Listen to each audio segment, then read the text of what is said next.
দেখানোর জন্য নয়, বরং পারিবারিক, সামাজিক তথা ধর্মীয় কাজ নীরবে মন থেকেই করতে হয়।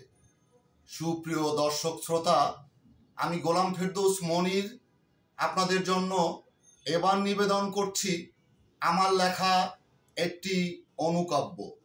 অনুকাব্যটির শিরোনাম মরীচিকাময় জীবন।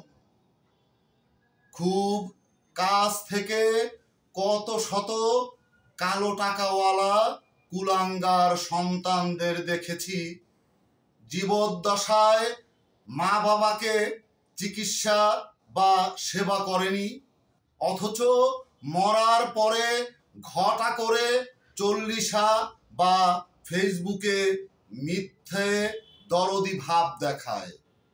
মা বাবার খোঁজ না নেওয়া সন্তানগুলোই বরং তাদের রেখে যাওয়া সম্পদের খোঁজ বেশি রাখে। গরল অমানুষদের কাছে এ সমাজের সরল মানুষগুলো আসলেই বড় অসহায়। সকলকে অসংখ্য সাধুবাদ। অবিরাম।